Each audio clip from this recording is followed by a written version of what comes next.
मान लो थोड़ी देर का सुख यदि आपको चाहिए तो आप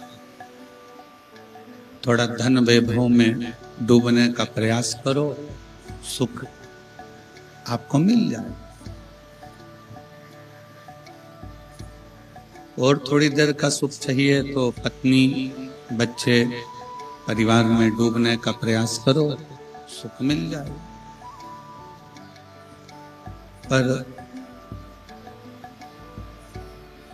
धन का, परिवार का, प्रॉपर्टी का, कुटुंब का, रिश्ते नातों का ये सुख थोड़े समय। पर शिव महापुराण की कथा कहती है यदि आप भगवान शंकर की अविरल भक्ति में डूबे हुए,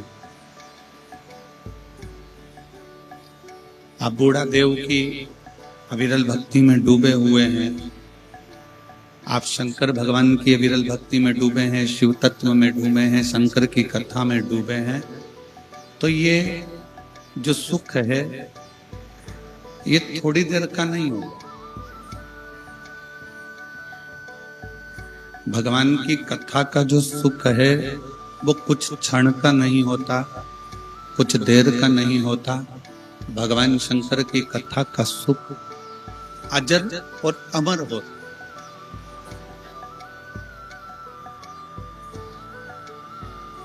जैसे 33 कोटि देवताओं में अजर और अमर है मेरे भगवान शंकर।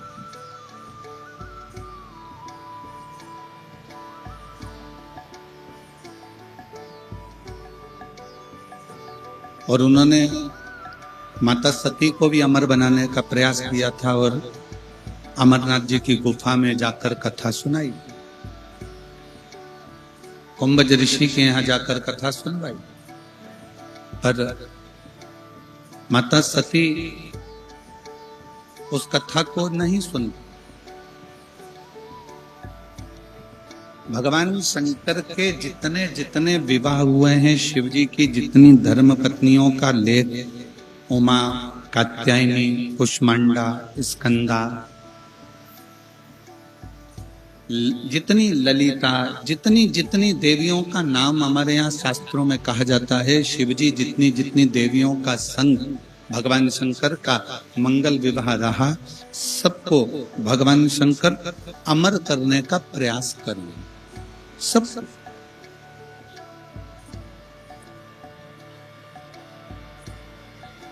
पर सब अमर नहीं होगा। फिर आखिरी में माँ जगतजननी पार्वती जी को अमर करने के लिए अमरनाथ जी की गुफा में कथा सुनाई।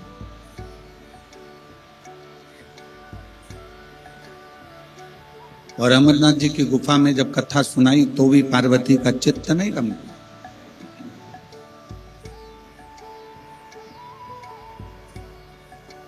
शिव महापुराण की कथा एक बड़ी सुंदर बात कहती है।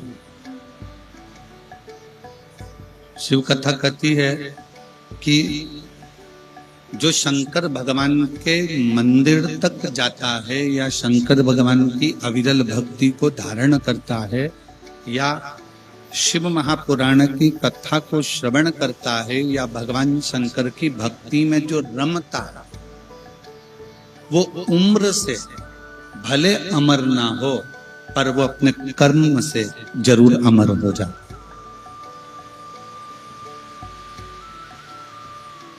उम्र से अमर हुए कि नहीं हुए वो वर्णन नहीं है, पर अपना कर्म, अच्छे कर्म से, अच्छे कार्य के बल पर आप अमर हो सकते। और फिर निवेदन है, मत बुरे कर्म कर वरना पछताए, भगवान की आंखों से तू बच नहीं पाएगा, तू बच नहीं पाएगा। अरे ओ अज्ञानी मत कर अरे ओ अज्ञान मत कर तेरे कर्म का फल भी तू ही पाएगा जैसा किया तूने तेरे आगे मत बुरे कर्म कर बंदे वरना पछताएगा भगवान की आंखों से तो बच नहीं पाएगा तो बच नहीं। आप उम्र से भले अमर हो ना हो, शिव पुराण कह रही है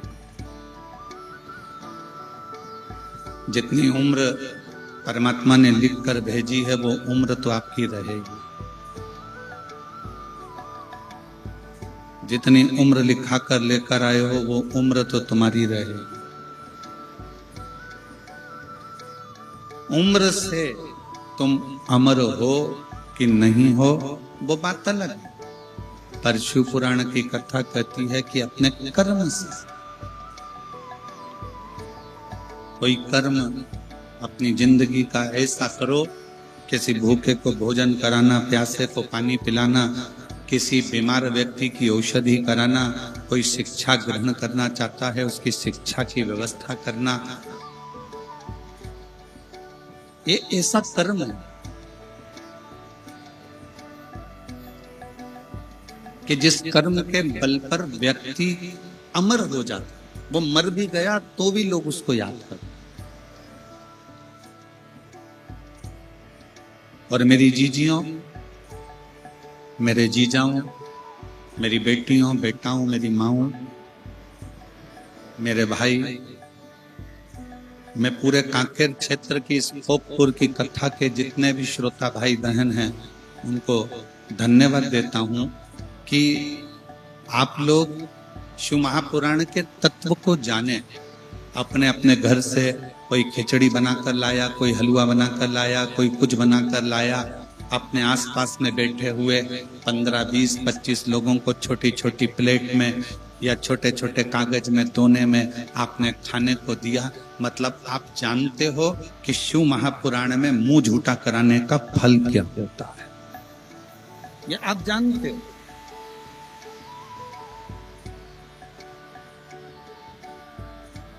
बड़ी खुशी होती है। कल एक वीडियो देखा, जैन साहब, कल एक वीडियो देखा, उस वीडियो में एक बहन जिसके तन पर कपड़ा भी थोड़ा हो,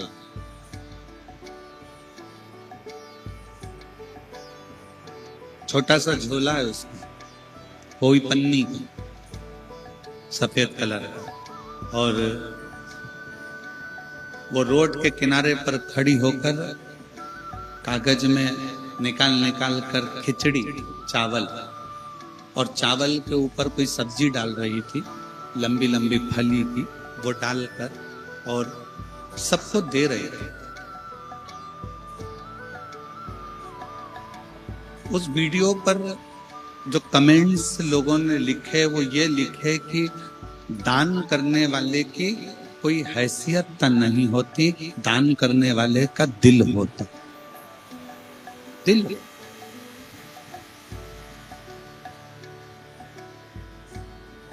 काकेर में कई करोड़पति भी पड़े होंगे, काकेर में कई धनपति पड़े होंगे जिनके शोरूम चल रहे होंगे, जिनकी बहुत बड़ी बड़ी गाड़ियां चल रही होंगी, जिनकी 4-4 मंजिल बिल्डिंग होगी, जिनका बड़ा बड़ा व्यापार होगा, फिर भी उनका धन किसी भूखे के भोजन में नहीं लग पाता, उनका धन बीमारी में जरूर लग जाता है। कई ऐसे पड़े हैं जो अपने धन का सदुपयोग नहीं करते, कमाया कमाया और आखिरी में यही छोड़ा और प्लास्टिक के फूल की माला चढ़ गई और 2 अगरबत्ती केले में लग गई। बस इतना ही जीवन, और वो जीवन छोड़ा और चले गए।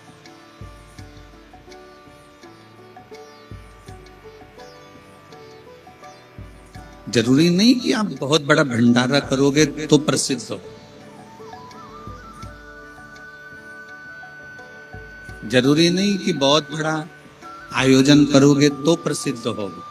शिव महापुराण की कथा कहती है, बन सके अपने आसपास में रहने वाला कोई बच्चा भी अगर भूखा है, उसको शिक्षा की जरूरत है, चिकित्सा की जरूरत है, तो उसको भी अगर शिक्षा, चिकित्सा या भोजन दे देते हो तो भी तुम भंडारा करने के बराबर ही, तो भी भंडारा करने के।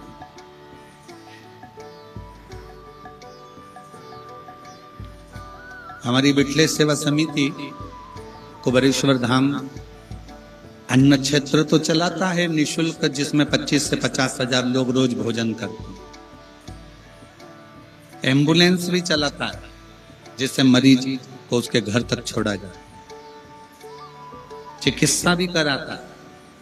और हमारी विटले सेवा समिति जिसमें तुम दान देते हो, 1 रुपया भी समर्पित करते हो, 1 अन्न का दाना भी देते हो, वो विटले सेवा समिति कई बच्चे, कई बेटे, कई बेटियां जो उनकी पढ़ना चाहते हैं, एजुकेशन करना चाहते हैं और उनके पास पैसा जमा करने का भी पैसा नहीं होता, तो उनके कॉलेज और स्कूल की फीस भी जमा कर कर उनको पढ़ाता। ये समिति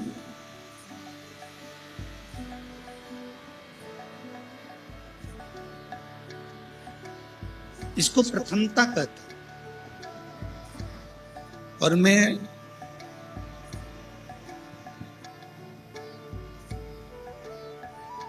इस चीज के लिए मैं दिनेश साहू जी को भी मैं धन्यवाद दूंगा, कहीं बैठा है दिनेश जी, बहुत साधुता है आपको इस चीज के लिए।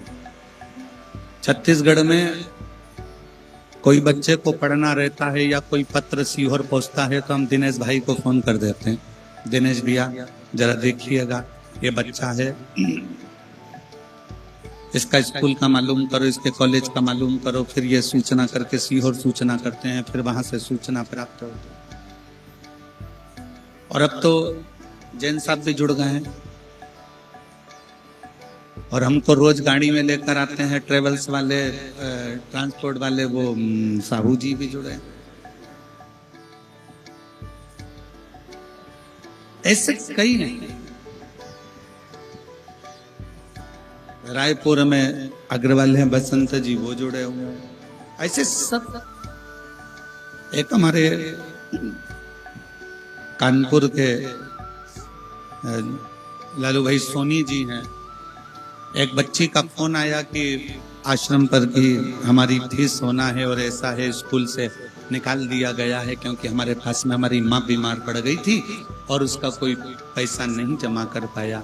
हम सोनी जी को फोन करे, सोनी जी अपने माध्यम से स्कूल में पता करे, बाद में हमारे तक तो सूचना ही नहीं आई। उन सोनी जी ने और उनके मित्रों ने मिलकर ही फीस जमा कर दी, उसको भी साथ दिया। ये प्रेम।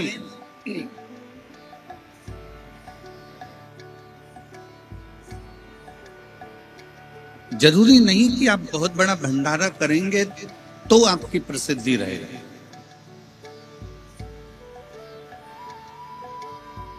आप बहुत सारा किसी को देंगे तो उसमें आपकी प्रसिद्धि रहेगी।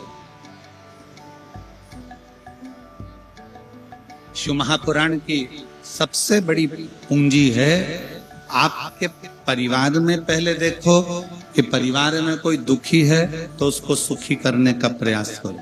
परिवार में सब सुखी हैं तो अपने मोहल्ले में देखो, मोहल्ला सुखी है तो अपनी कॉलोनी में देखो, कॉलोनी सुखी है तो अपने पंचायत में देखो, पंचायत सुखी है तो अपने फिर क्षेत्र में देखो, खेड़े में, गांव में, वहां सुखी है तो अपना जिला देखो, जिला सुखी है तो प्रदेश देखो, और प्रदेश सुखी है तो अपना देश देखो। कहीं ना कहीं सबको सुखता प्रदान हो, सबको आनंदता प्रदान हो, ये अपने जीवन का लक्ष्य।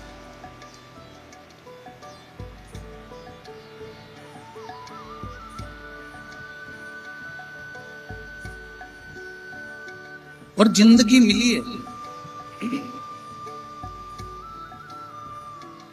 जीवन मिला है। ये मनुष्य की जो देह है, मानव का जो शरीर है, ये मानव का शरीर कोई साधारण शरीर नहीं है, बड़ा मुश्किल से मिला। ना जाने कितना कितना पापड़ बेले होंगे ऊपर जाके, तब जाकर ये मानव का शरीर मिला।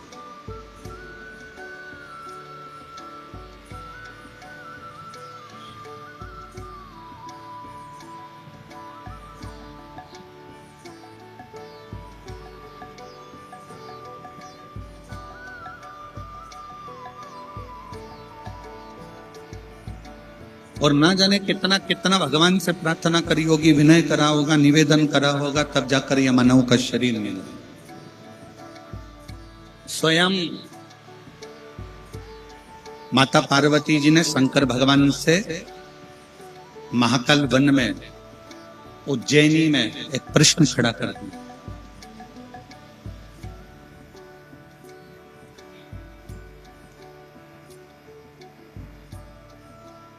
माँ जगत जननी जगदम्बा ने महाकाल वन में उज्जैनी में एक प्रश्न खड़ा कर दिया था पार्वती जी कि 83,99,999 योनियां काटने के बाद ये 84,00,000वें नंबर की योनि है मनुष्य की देह, मानव का शरीर।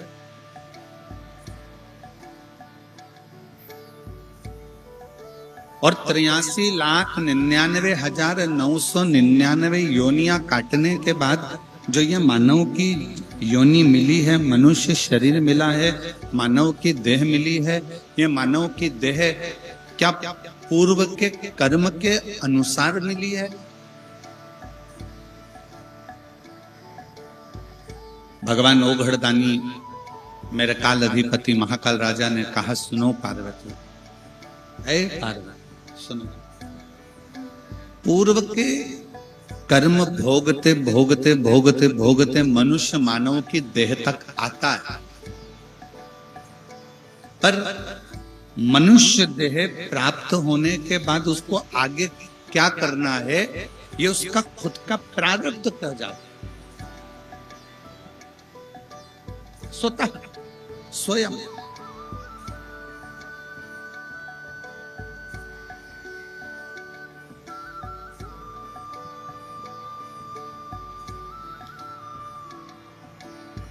कितनी माताएं बैठी हैं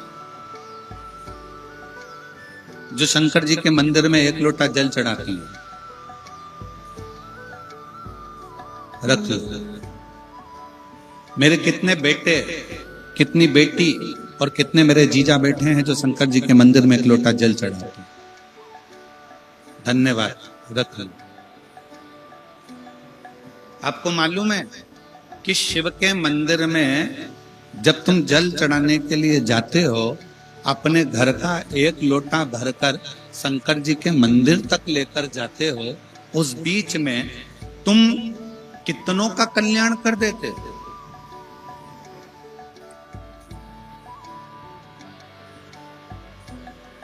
आपको मालूम है कि आप कितने लोगों का कल्याण कर रहे हो?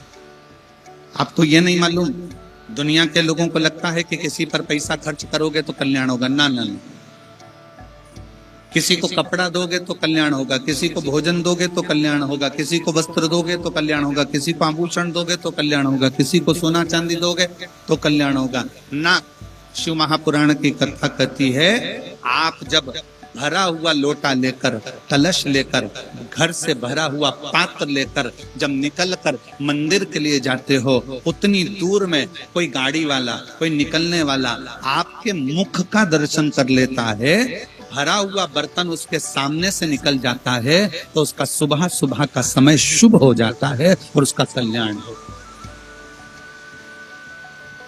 यहाँ पर बुजुर्ग मेरी माताएं बैठी हैं, बुजुर्ग मेरे पितृतुल्य मेरे जीजा बैठे हुए हैं, और वो ये जानते हैं कि पुराने समय में एक नियम था, भरा हुआ घड़ा लेकर कोई स्त्री निकलती थी तो कहते हैं कि शुभ होता है। गाय अपने बछड़े को दूध पिला रही है और तुम निकल कर जा रहे हो तो शुभ होता है। सामने से अर्थी निकल कर आ जाए तो शुभ होता है। कोई माँ अपने बच्चे से स्नेह लड़ा रही है, लाड लड़ा रही है, प्रेम कर रही है अपने पुत्र से, तो वो शुभ होता है। कोई माँ अपने बच्चे को गोदी में लेकर आवे, वो शुभ होता है। ये शुभ सूचक। अब इन अपन को कहीं जा रहे हैं तो अपन किसी से तो नहीं कहेंगे कि गाय बछड़े को लेकर जाओ तो हमारा दिन शुभ हो जाएगा, सामने से अर्थी निकल कर चली जाए तो दिन शुभ हो जाएगा, नहीं, अपन किसी को नहीं कहते। पर शिव तत्व कहता है, शंकर की कथा कहती है, जब हम एक लोटा जल लेकर जब हम चलते हैं, एक लोटा जल लेकर जब हम अपने घर से निकलते हैं, कोई कहीं जा रहा होता है, किसी कार्य के लिए जा रहा होता है, तो उसका कार्य अपने आप शुभ हो जाता है।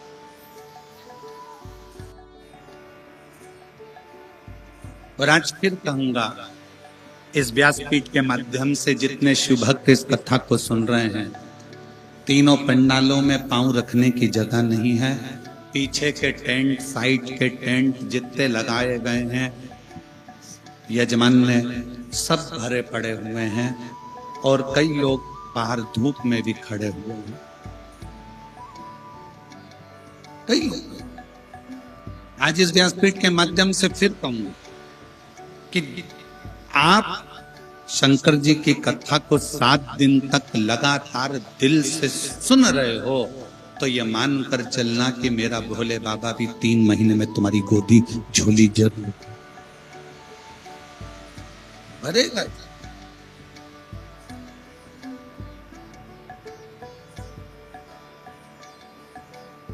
और विश्वास, भरोसा,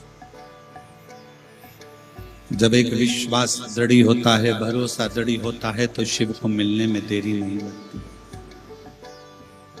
शंकर को मिलने में देरी नहीं लगी। और हम कहेंगे ये कथा तो, कल कथा का कौन सा दिन है? छठा। छठा मतलब कथा की जम के बोलो जरा, शिवरात्रि। और कल कथा का समय यही 2 बजे से 5 बजे तक रहेगा, पर परसों जब कथा विराम होगी तो समय सुबह 8 बजे से 11 बजे तक रहेगा।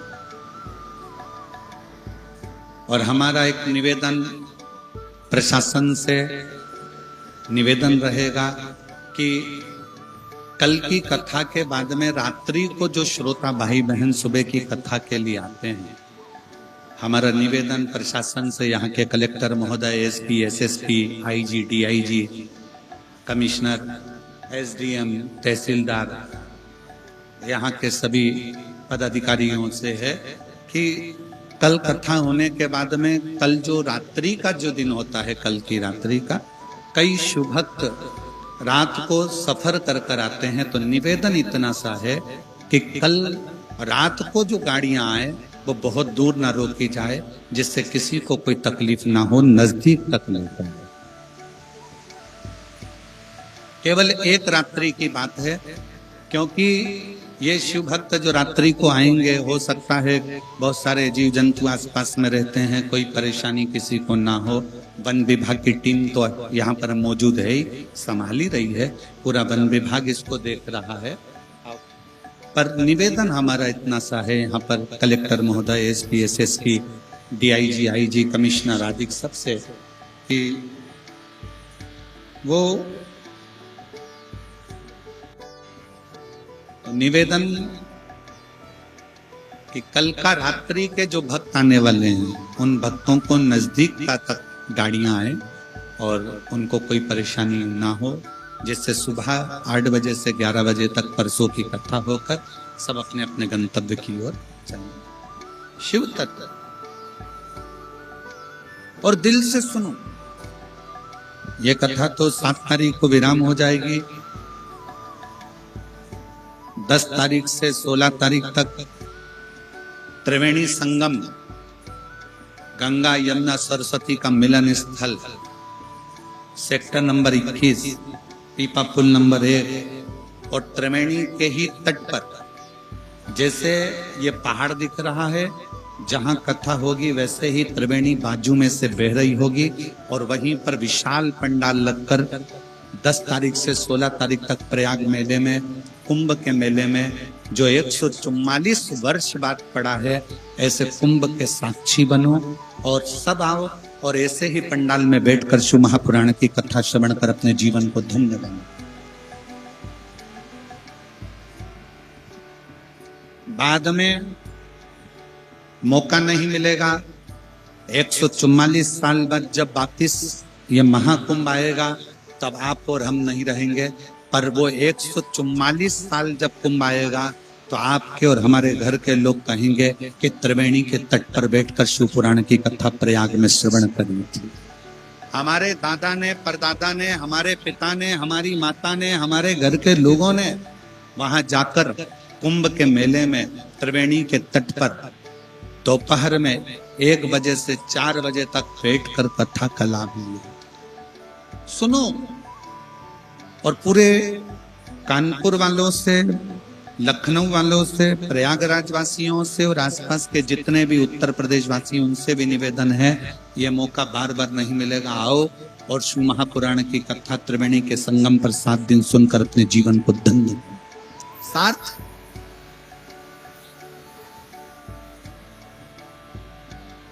शिव तत्व।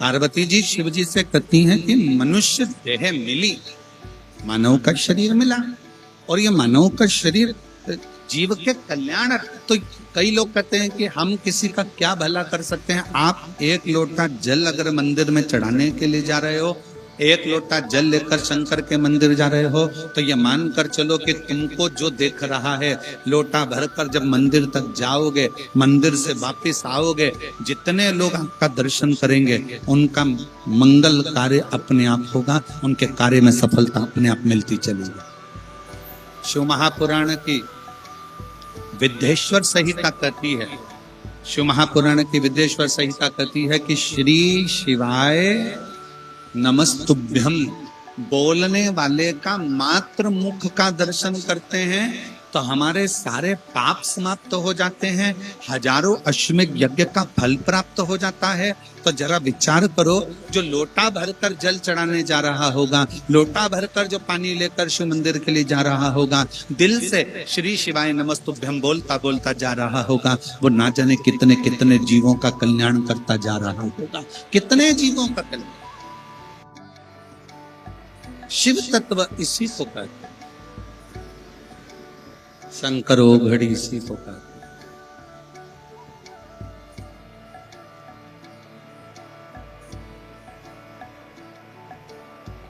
और जब आपका विश्वास, जब आपका भरोसा दृढ़ होता, विश्वास की दृढ़ता जब पूर्ण होती है, तब शिव कृपा जरूर। भैया कह रहे थे अभियान की मैं पुलिस में नौकरी करा हूं, पर हम लोग भी इतना विश्वास नहीं कर पाते थे, पर हमें क्या पता था कि शिव महापुराण का पंडाल, शिव महापुराण की कथा क्या व्यक्ति को रोग से मुक्त कर सकती है। देखिए, डॉक्टर शंकर का एक रूप होता। हम हमेशा अपनी कथा में वर्णन करते हैं कि तुम्हारे को शरीर में कष्ट है, बीमारी है, रोग है, तकलीफ है, सबसे पहले अगर कोई बीमारी का लक्षण नजर आता है तो अपने नजदीकी हॉस्पिटल में जरूर जाओ, अपने नजदीकी हॉस्पिटल में जरूर पहुंचो।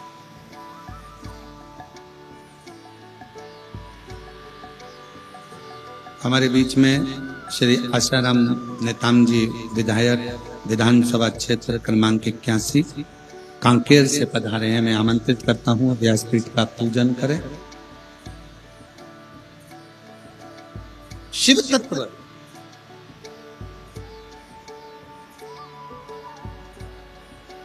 शंकर ओघड़ी दयालु दातार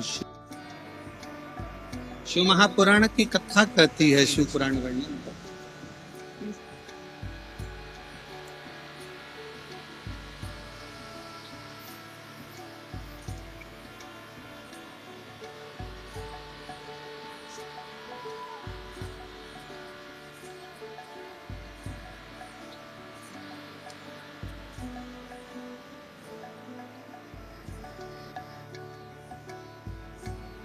ये मनुष्य का जो देह है, मानव का जो शरीर है, एक लोटा जो जल है,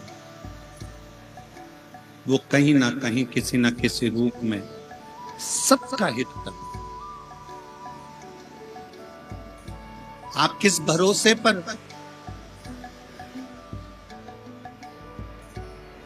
आप किस विश्वास के साथ में भगवान की कथा श्रवण करते हैं, किस भरोसे के साथ आप भगवान शंकर के मंदिर जाते हैं, शिवालय जाते हैं। कितना सुंदर प्रसंग है कि कामदेव, कोई कहता है कि शंकर भगवान ने कामदेव को जलाकर भस्म कर दिया, पर विचार तो करो कि जिस समय पर शंकर भगवान की समाधि तोड़ने का समय आया, तारकासुर ने उपद्रव मचाया, और तारकासुर उपद्रव करते हैं और कामदेव समाधि तोड़ने के लिए जब नाम लिया गया कि समाधि कौन तोड़ेगा, ये समाधि तोड़े तो तोड़े कौन तोड़ सकता।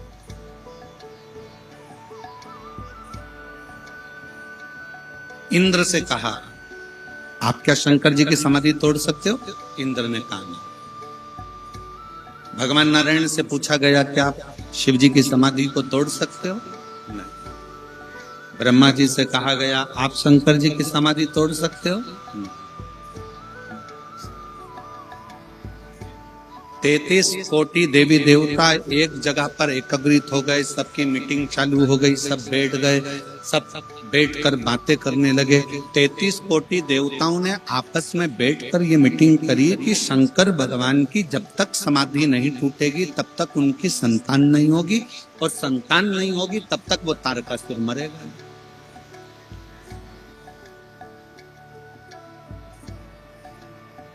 तारकासुर को मारने के लिए शंकर भगवान की समाधि को तोड़ना जरूरी है, पर तोड़ेगा कौन? देवताओं ने मना कर दिया कि हम नहीं तोड़ सकते, हमारी सामर्थ्यता नहीं, हम नहीं तोड़ सकते। ये हमारी सामर्थ्यता नहीं कि हम समाधि को तोड़ दें। सारी सभाओं में रति के पति कामदेव बैठे हुए थे, सारी सभा में रति के पति कामदेव बैठे हुए, और रति के पति कामदेव हंसकर मुस्कुराकर बोले, केवल शंकर भगवान की समाधि तोड़ना, केवल शिव की समाधि?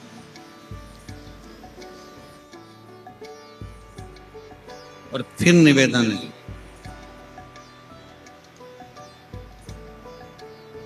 जो नजदीक में होता है ना, वो परख नहीं कर पाता। जो नजदीक में होता है ना, वो परख नहीं कर पाता।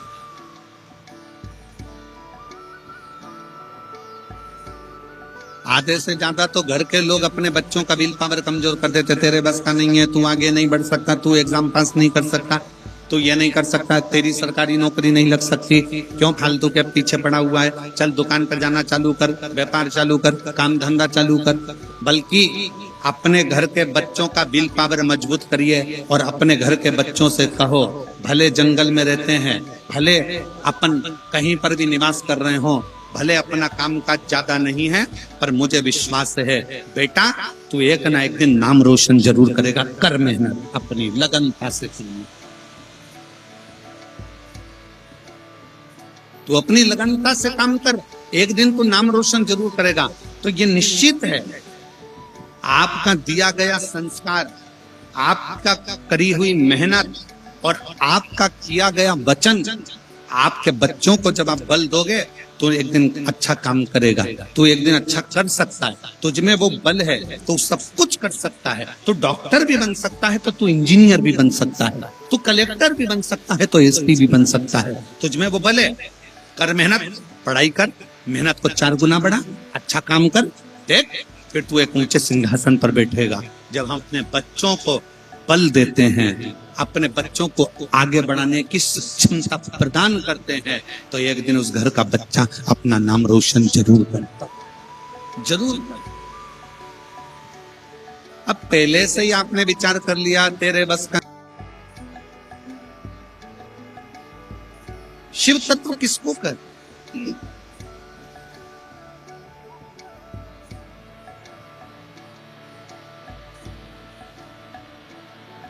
जब आपकी मेहनत, आपका परिश्रम, आपकी लगन जब आगे बढ़ती है ना, तो दुनिया का कोई काम नहीं ऐसा जो हो नहीं सकता, होके ही रहे।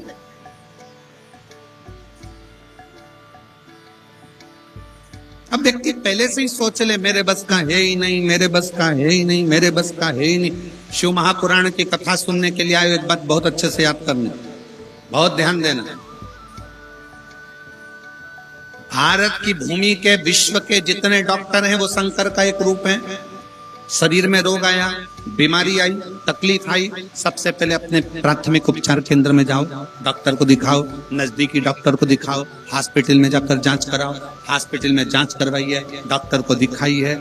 पर एक चीज और शिव महापुराण की कथा कहती है कि डॉक्टर को दिखाते दिखाते अपनी बुद्धि को कमजोर मत करना, अपने विवेक को कमजोर मत करना। ये मत सोचना शरीर में गठान हो गई तो हो सकता है कि मुझे कैंसर जैसा रोग हो गया होगा, हो सकता है बड़ी बीमारी हो जाएगी, मेरी किडनी ने काम करना बंद कर दिया, मेरे लीवर ने काम करना बंद कर दिया, तो हो सकता है मुझे डायलिसिस पे जाना पड़े, मेरा शरीर बेकार हो जाए। अच्छा सोचो, पॉजिटिव सोचो।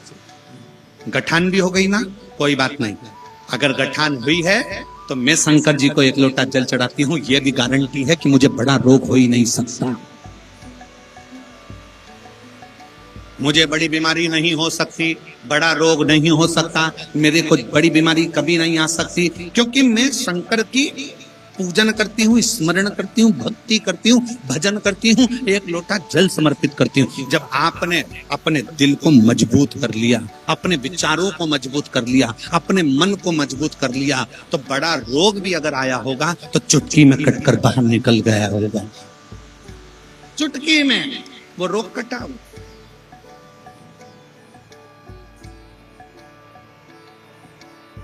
कल एक पत्र पढ़ा था और वो आई भी थी, वो भाई आए थे कल जिनका पत्र पढ़ा था, जिनका दोनों किडनी खराब हो चुकी, पढ़ा था कल पत्र, जम के तो बोलो, दोनों किडनी खराब हो गई, डायलिसिस चालू, और डॉक्टर ने कह दिया तुम्हारी किडनी बदलना पड़ेगी, डायलिसिस पे आ गए, तब वो किडनी ने काम करना बंद कर दिया। तब उसने कथा सुनना चालू करी और उसने विचार कर लिया कि मेरी किडनी चालू है, मेरी किडनी चालू है, मैं खाऊंगा पीऊंगा, मेरी किडनी चालू है, मेरी किडनी चालू है। और बाबा ने ऐसा कर दिया कि उसकी किडनी चालू हो ही गई। अपने भीतर का विश्वास, अपने भीतर का बल अपन को प्रबल बना। कोई व्यक्ति अगर गंदा नजर आता है ना, तो उसे वो गंदा ही दिखेगा, जितनी बार देखोगे ना उसमें गंदगी नजर आएगी। कोई व्यक्ति बेकार नजर आएगा ना, तो उसमें बेकार ढूंढते रहोगे, बेकार ढूंढते रहोगे, बेकार ढूंढते रहोगे, ये तो ऐसा है, ये तो वैसा है, ये तो ऐसा है, ये तो वैसा है। और जब व्यक्ति में अच्छाई देखोगे ना, जैसे एक माँ अपने लड़के की जब शादी करती है, तो लड़की जब देखने जाती है ना, तो लड़की देखकर जब आती है ना, इतनी खुश होती है, इतनी बढ़िया लड़की है गुरुजी, इतनी बढ़िया है, इतनी बढ़िया है। हम 8 लोग गए थे गुरुजी लड़की देखने के लिए, बिल्कुल नहीं बोली, इतनी अच्छी लड़की है। गुरुजी फोटो देखो और फोटो देख के बताओ लड़की कैसी है। हमने भी फोटो देख कर कह दिया, माँ अभी नहीं बोली है, जब आएगी तब बोलेगी, और वो बोलेगी तो तू डोलेगी। ये एक बात आप लोगों से पूछें, उत्तर दोगे क्या कांकेर वाले कोपपुर वाले? जमगे तो बोलो जरा, ठीक है।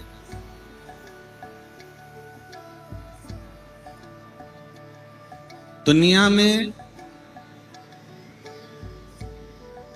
कोई भी ताला बिना चाबी का बनता है क्या? जम के बोलो जरा, नहीं।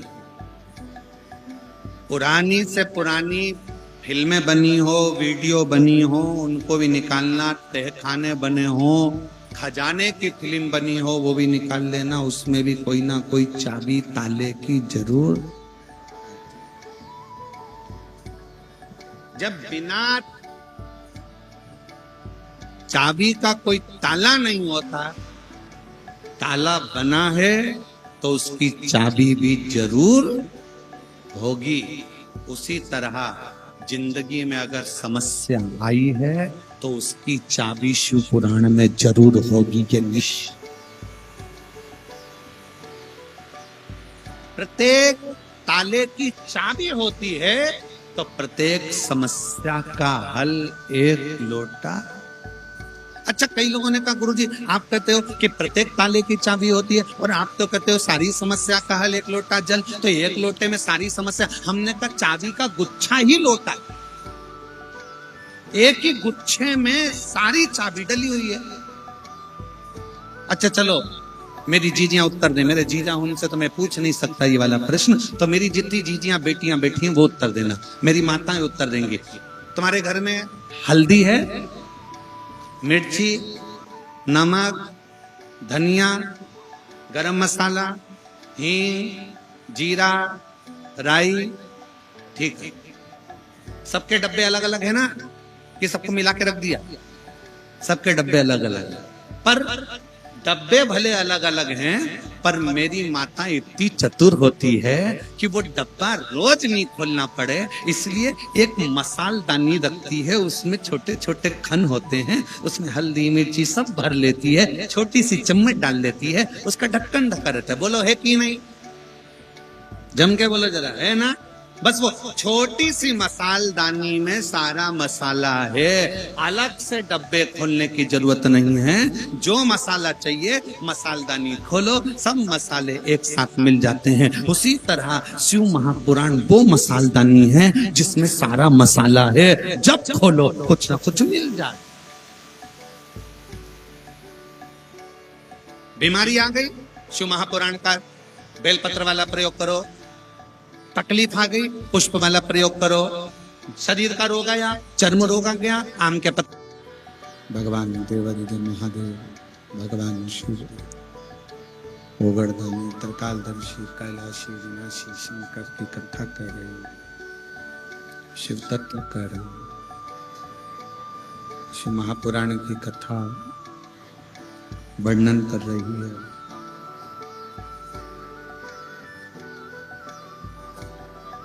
यदि ताला बना है तो उसकी चाबी भी जरूर बने। यदि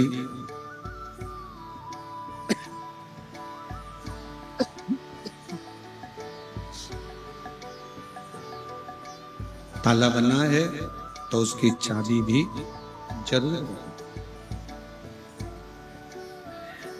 और यदि कोई समस्या जीवन में आई है तो उसका हल भी शिव महापुराण की कथा में जरूर।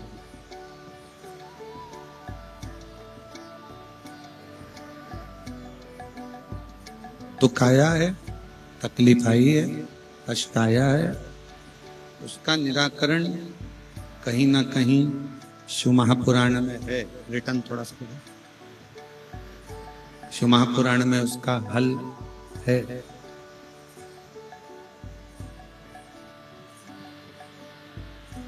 बस थोड़ा सा इंतजार, परमात्मा को पाने की एक ललकता, भगवान को प्राप्त करने का एक बल अपने अंदर।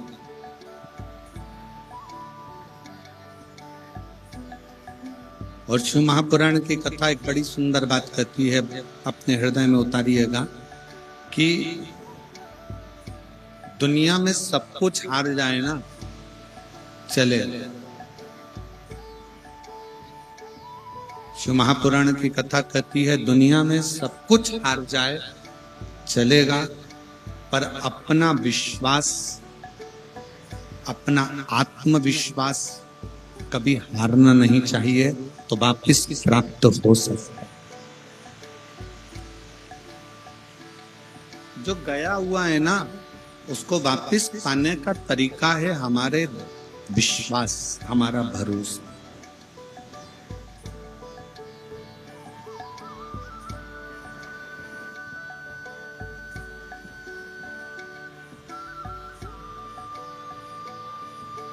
फिर निवेदन है, ताला बना है, चाबी जरूर होगी। समस्या आई है, उसका हल जरूर। आज क्यों पूरा विश्व, पूरा देश, पूरा भारत ही नहीं, पूरा विदेश भी शिव महापुराण की कथा को सुनता है।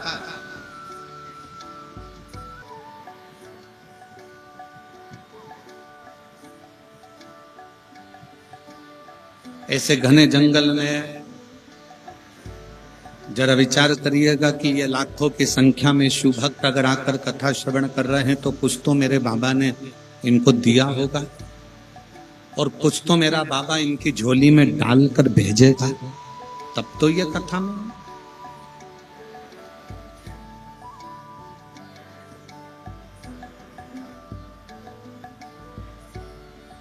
कल हमने कथा में कहा था कि किसी नदी के तट पर मंदिर है, शिवालय है, कथा चल रही है तो उसका फल हजारों हजार गुना प्राप्त होता है। कोकपुर में अगर ये कथा चल रही है, नदी के तट पर हो रही है, तो इसका भी फल मिलेगा।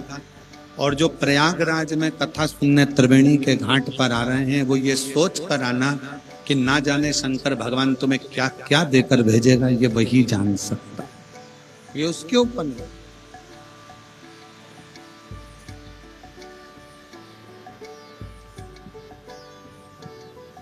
सब कुछ चला भी गया ना, कोई चिंता नहीं, अपने विश्वास को मत जाने,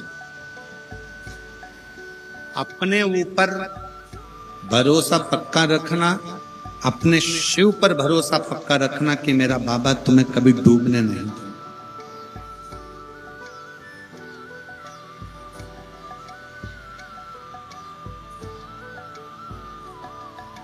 मैं हरक राम जी जैन साहब बैठे हैं, देव कुमार जैन साहब बैठे हैं, इनसे पूछना कथा चालू होने के पहले कितनी कितनी समस्याएं आके खड़ी होती है। भागवत कराओगे ना जैन साहब, इतनी समस्या नहीं आती। राम कथा कराओगे तो भी समस्या नहीं आती, गीता जी कराओगे तो भी समस्या नहीं आती। पर जैन साहब, शिव महापुराण की कथा एक ऐसी है कि जब तक चालू नहीं होती तब तक ढेर सारी तकलीफें आकर खड़ी होती है, पर जैसे ही शिव पुराण व्यासपीठ पर आकर बैठती है, उसके बाद में भोले बाबा उस समस्या को हरना प्रारंभ कर देते हैं, तकलीफों को हरना प्रारंभ।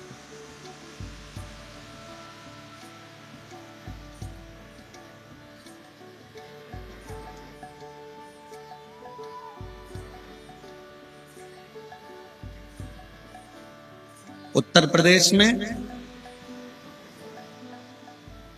माननीय मुख्यमंत्री जी योगी जी कथा का वहां पर जो इतना बड़ा कुंभ का मेला है, प्रयाग का मेला है, कितनी व्यवस्था करी।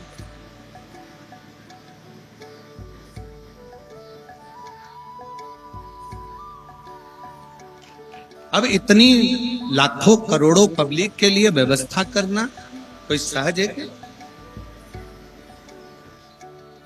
और कोई एक बार आकर यहाँ कोकपुर वाले जैन साहब से भी पूछना कि इतनी बड़ी व्यवस्था करने के लिए कितना कितना बल लगाना पड़ता है, कितनी कितनी व्यवस्थाएं करना पड़ती है।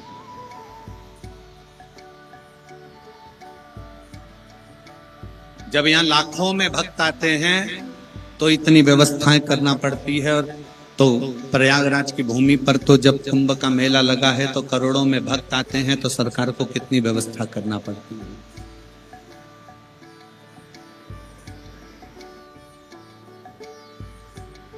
और दुनिया में सबको संतुष्ट करना भी कठिन। यहाँ जितने लोग आए ना, हम सोचें कि सब संतुष्ट हो जाएं तो कठिन। पर एक बात कहूंगा इस व्यासपीठ के माध्यम से कि मेरे कांकेर क्षेत्र के कोकपुर के और जितने भी शिव भक्त टीवी पर कथा सुन रहे हैं, मोबाइल पर सुन रहे हैं, उन सबको साधुवाद देता हूं कि आप लोग कथा में व्यवस्था देखने के लिए नहीं आते हो, आप लोग कथा में केवल शिव को पाने के लिए आते हो और शंकर की भक्ति लेने, केवल शिव भक्ति।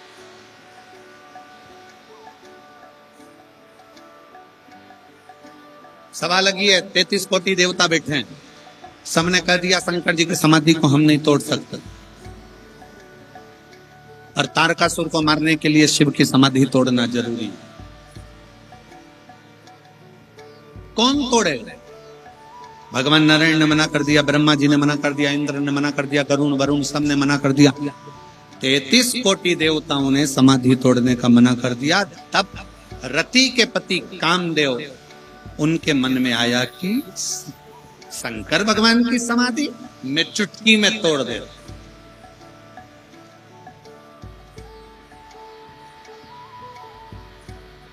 चुटकी।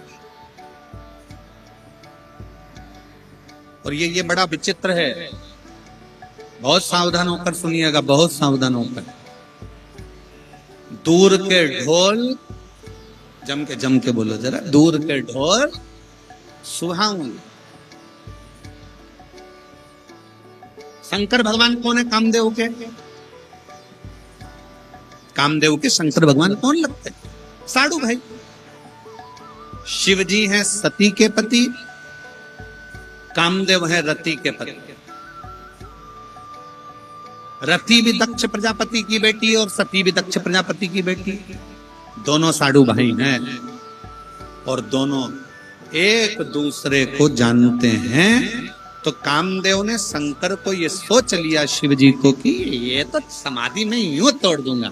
भस्म रमाते हैं, जटा जूट बांधते हैं, सिर पे गंगा रखते हैं, चंदन रखते हैं, चंदन लेप कर रखते हैं। इनके पास है क्या?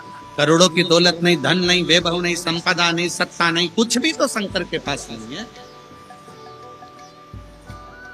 पर कामदेव को समझाए कौन कि शंकर जी के पास में ना वैभव है, ना धन है, ना दौलत है, ना संपदा है, ना सत्ता है, ना सोने का सिंहासन है, ना कुर्सी है। पर शंकर जी के पास जो जाता है वो खाली नहीं जाता है, नहीं होने के बाद भी सब दे देता।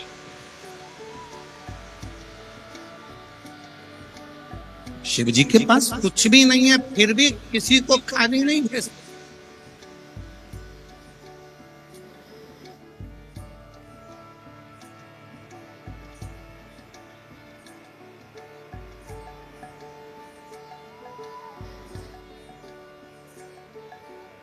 कामदेव शंकर भगवान के लिए शब्दों पर शब्द कहने लगा, शब्दों पर शब्द। एक नौकरी संसार में ऐसी है जिसकी तनख्वाह नहीं देना पड़ती है, और पर नौकरी करने वाला समय पर करता है, ड्यूटी पूरी निभाता है, टाइम टू टाइम निभाता है। वो कौन सी नौकरी है? उत्तर तो जल्दी से बोलो रे कांकेर वालों। दुनिया में एक नौकरी ऐसी है जिसकी तनख्वाह नहीं देना पड़ती है, और ड्यूटी करने वाला समय टू समय, टाइम टू टाइम ड्यूटी करता है, रात दिन जाकर ड्यूटी करता है, और उसकी तनख्वाह किसी को देना नहीं पड़ती है। बोलो वो कौन सी नौकरी है? जल्दी बोलो, उत्तर दो रे कांकेर वालों।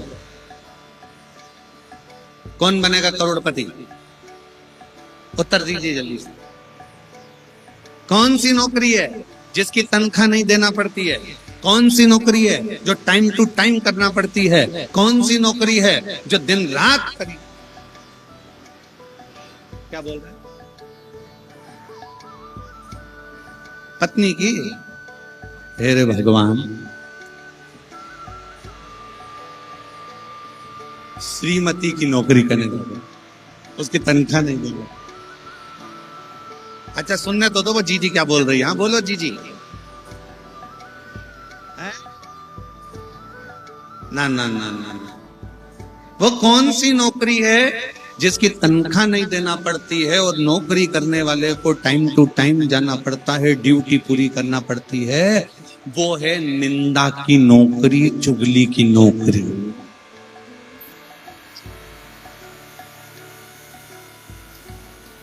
सबकी ड्यूटी खत्म हो जाती है, पर चुगल चोटे की ड्यूटी खत्म नहीं होती।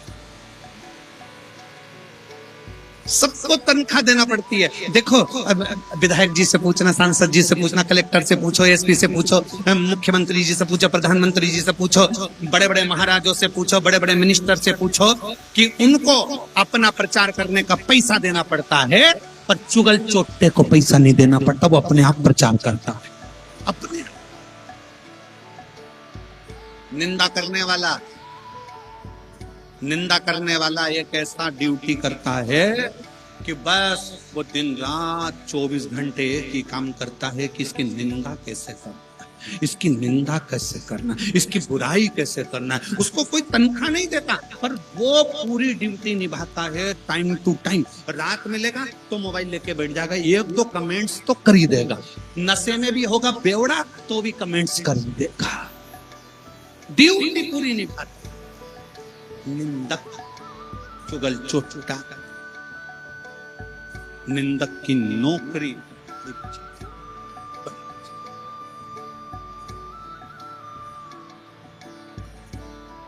और मेरी जीजियों सावधान, जय जोहार,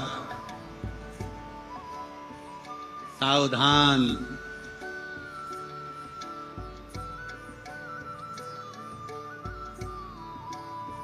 तुम जब अपने घर में अच्छे से रह रही होगी ना, कोई ना कोई ऐसा व्यक्ति मिलेगा परिवार में या कुटुंब में या रिश्तों में, नातों में, मोहल्ले में, जो तुमको अच्छा नहीं देख सकता। उसका काम भड़काने का है, चुगली करने का है, आग लगाने का, अच्छा नहीं देखता है। निंदक की नौकरी एक ऐसी नौकरी है जो बिना पैसे के दी होती है, जो दिन भर बैठकर तुम्हारा केवल दुष्प्रचार करता रहता है। इसने ऐसा कर दिया, इसने वैसा कर दिया, उसने ऐसा कर दिया, उसने वैसा कर दिया। शिव महापुराण की कथा कहती है, कामदेव रति के पति हैं, शंकर सती के पति हैं। कामदेव ने सोच लिया कि शंकर की समाधि तो मैं चुटकी में तोड़ सकता, और दिया तले अंधेरा। अपने ही अपनों को पहचान नहीं, अपने अपनों को नहीं पहचान।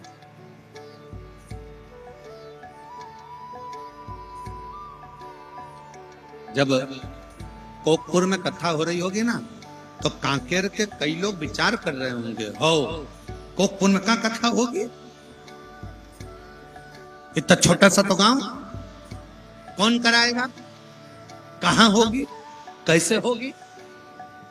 और जब कथा का आज 5वां दिन हो गया, तो आधे से ज्यादा लोगों की नींद भी उड़ी होगी। बताओ, कोकपुर में हो गई, और अपना कांकेर तो रहेगी, कोकपुर में हो गई। भीतर कामदेव को लगा कि शंकर की समाधि में तोड़ सकता हूं एक चुटकी में, पर कामदेव ये भूल गए, अपने साड़ू भाई को पहचानना भूल गए कि ये शिव है, शंकर है, ओघड़ी है, दयालु है। शंकर भगवान के लिए कामदेव ने कहा इनके पास कुछ नहीं है, पर कामदेव को ये नहीं मालूम कि रावण को सोने की लंका दे देते हैं, भस्मासुर को आशीर्वाद भस्म होने का दे देते हैं, जो अंधकासुर को भी पाताल लोक दे देते हैं, जो चोर को कुबेर बना देते हैं, जो भगवान नारायण को लक्ष्मी दे देते हैं, वो साधारण शंकर नहीं है, जो आता है अपने पास भले कुछ ना हो पर सबको दे देते। और कितने बड़े दानी शंकर भगवान, कितने बड़े दानी कि लंका के राजा रावण शंकर भगवान के सामने आकर खड़े होकर कहते हैं, भोलेनाथ मेरे पास सब कुछ है, अब मुझे कुछ नहीं चाहिए, बस आपकी धर्म पत्नी पार्वती दे दीजिए। लंका का राजा रावण कहता है कि आपकी धर्म पत्नी पार्वती दे दीजिए। शंकर भगवान पार्वती से मुस्कुरा कर कहते हैं, पार्वती जाओ, लंका का राजा रावण तुम्हें मांग रहा, आप मुझे रावण को दे रहे। पार्वती जी कहती है, आप मुझे रावण को दे रहे, तो क्या हुआ पार्वती, एक माँ क्या बेटे के घर नहीं जा सकती? एक माँ क्या बेटे के घर नहीं जा सकती है? पार्वती जी ने कहा शंकर भगवान से, फिर माँ अपना क्रोध भी दिखा सकती है अगर बेटा सही साट नहीं रहे तो। शंकर भगवान ने कहा माँ तो माँ होती है, क्रोध दिखाना माँ के हाथ में। ठीक है, जाती हूँ। पालकी में, रावण की पालकी में मां जगत जननी दुर्गा पार्वती बैठ गई। लेकर रावण चले। रावण को चलते चलते मन में आया कि इतनी सुंदर शिवजी की धर्मपत्नी मुझे मिली है। अब माँ तो बेटे के घर जा रही थी, पर बेटे की दृष्टि में माँ गलत भाव में आ जाए, बेटे की दृष्टि गलत हो जाए, तो बीच रास्ते में पालकी को रोका गया। और लंकापति रावण ने कहा कितनी सुंदर है पार्वती देखूं, और अहंकार सिर पर चढ़ा था। पार्वती को देखने के लिए जो पालकी का पर्दा हटाया तो वहां दुर्गा नहीं, वहां तो काली बैठी थी, भद्रकाली। चंडी को देखा, काली को देखा, तो रावण का केवल चेहरा पीला नहीं पड़ा था। अब नहीं बोलूं तो अच्छा, रावण का केवल चेहरा पीला नहीं पड़ा था। जब मैं जगत जननी को देखा, जगदम्बा को देखा, काल रात्रि मां कुष्मांडा, मां काल रात्रि को, चंडी को जब देखा, रावण के तो जितने 10 सिर थे, 20 आंख रावण की टपटपाने, थरथर कांपने, थरथर। डोली को छोड़ा, रावण वापिस कैलाश भाग, वापिस कैलाश। और ये कथा क्यों सुना रहे हैं? भारत की भूमि पर रहने वाली मां जगत जननी जगदम्बा ने अपना असली रूप दिखाया तो रावण वापिस भागा है। और मेरा निवेदन है सनातन धर्म की इन बेटियों से कि तुम भी वो देवी हो।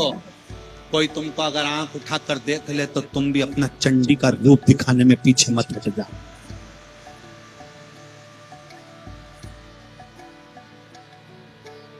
तुम भी अपना चंडी का रूप दिखाने में पीछे मत हटना। तुम भारत की वो बेटी हो। रावण भागा, कैलाश पर गया, शिवजी के पास। शंकर भगवान नेत्र बंद करके बैठे थे। रावण चिल्लाया हर हर। तो तुम क्यों चिल्ला रहे हो? रावण चिल्लाया था। रावण फिर चिल्लाया हर हर महादेव। जैसे रावण चिल्लाया, शंकर जी के नेत्र खुल गए। शिवजी ने पूछा,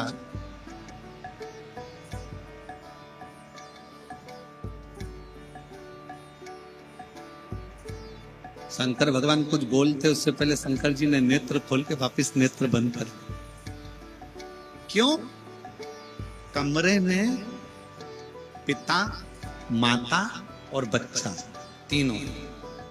रावण बच्चा है, शंकर जी पिता है, जगत जननी मां। बहुत सावधानी से सुनना। जब मां अपने बेटे को जब चंडी बनकर डांटती है ना, तो पिता भी कुछ नहीं बोलते हैं, चुपचाप या फिर अपना मोबाइल चलाते रहेंगे। और बच्चा चिल्ला पापा पापा, क्योंकि पापा को मालूम है चंडी का मुंह कभी भी इधर भी हो सकता है। अभी उधर है, जगदम्बा तुरंत पलट के इधर आ जाएगी, तो अपन तो चुप रहो, नहीं तो फिर वही वाली बात आ गई, काल के पंजे से माता बताओ।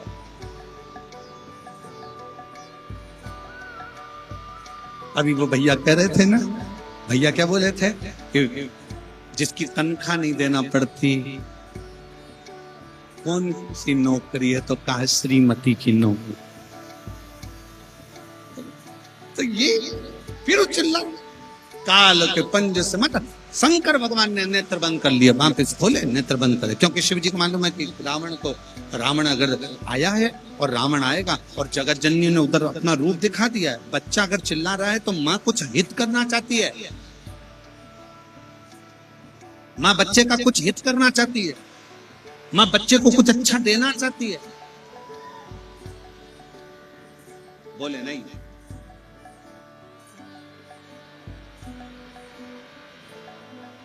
रावण फिर चिल्लाया, हर हर।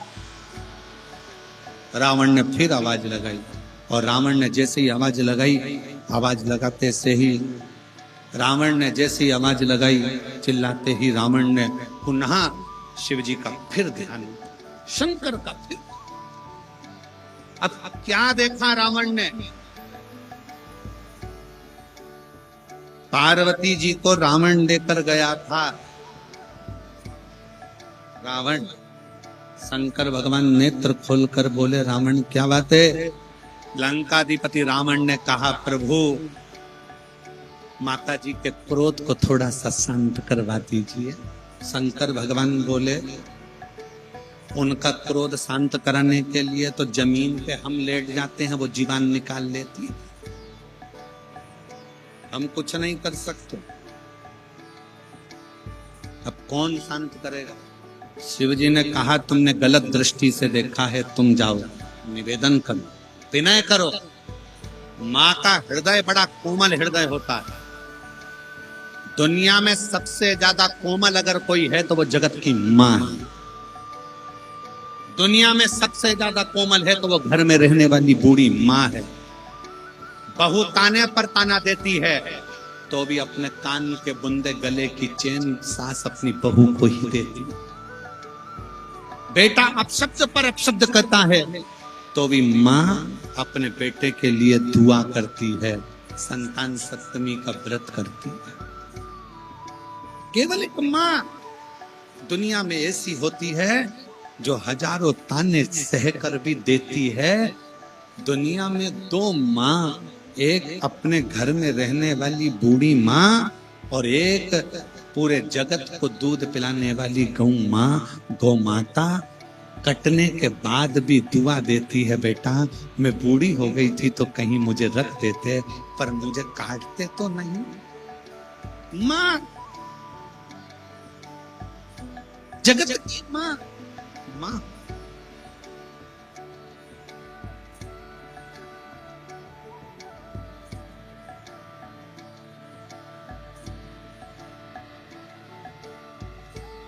पर लोग नहीं समझते, लोग नहीं समझते। एक माँ के हाथ में दूध की बोतल है, बच्चा तड़प रहा है, रो रहा है, भूख लग रही है, और माँ के हाथ में दूध की बोतल है। दूसरे लोग देख रहे हैं कैसी कठोर माँ है, अपने बच्चे को दूध नहीं दे सकती।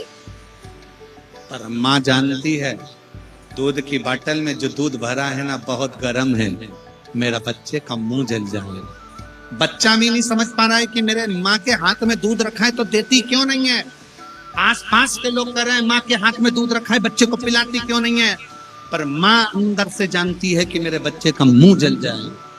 बेटा भी माँ को गलत समझ रहा है और दूसरे भी माँ को गलत समझ रहे हैं, पर माँ का दिल तो माँ का दिल होता है। थोड़ी देर बाद ठंडा कर कर हाथ में देखकर ठंडा हो गया तब बच्चे को देती है।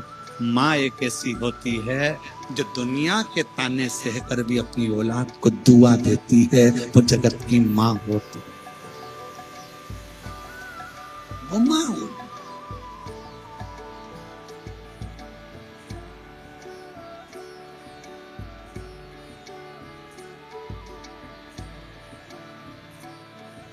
एक अवस्था बूढ़ी माँ की आती है जिस समय उसकी आंखें भी थक जाती। दुख न लागी है माँ तेरी अखी, दूध की बोतल हाथ में है तो भी नहीं देती।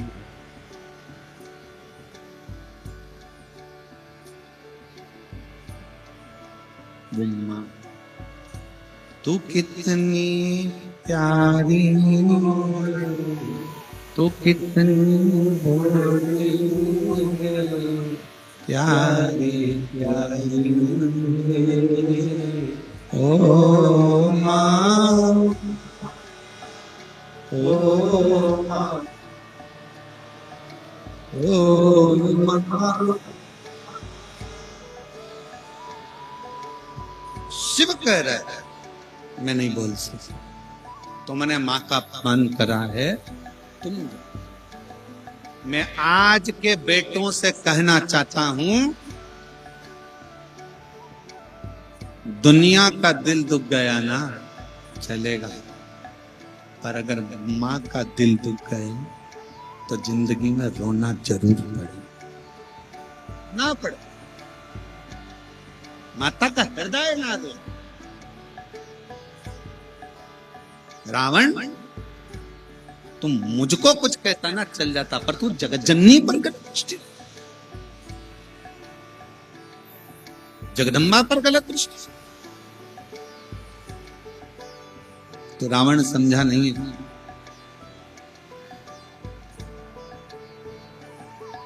गया लंका का राजा रावण, पालकी में जगत जननी चंडी बैठी हुई थी, पालकी का पर्दा नहीं हटाया। पर्दा लगा था क्योंकि रूप देखकर डर गया था। दूर खड़े होकर स्तुति रावण कर रहा है, माता को निवेदन। दूर खड़े।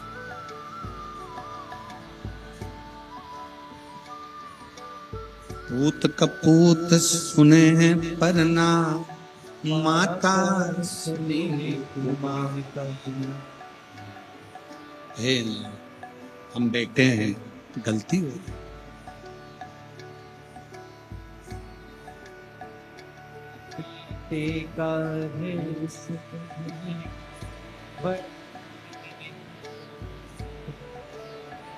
पूत कपूत सुने माता सुनी माता, सब पे करुणा दर्शाने वाली, अमृत बरसाने वाली, दुखियों के दुख देगी वाली। ओ मैया हम सब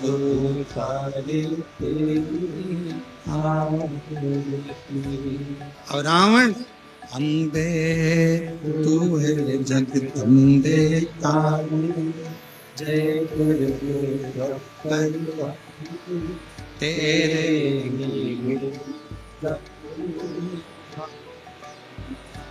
ओ मैया हम सब। दूर खड़ा है रावण, पालकी में जगत जननी जगदम्बा।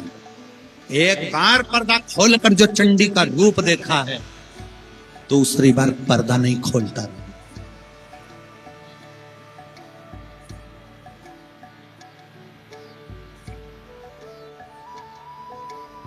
दूसरी बार पर्दा नहीं खोलता रावण।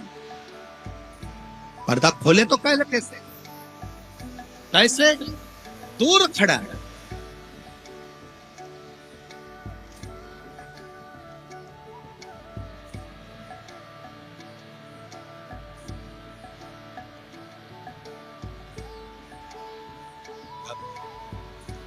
मां अंदर बैठी है, क्रोध काबू में नहीं है माता की। डोली में बैठी मां, उनका क्रोध संयमित नहीं है।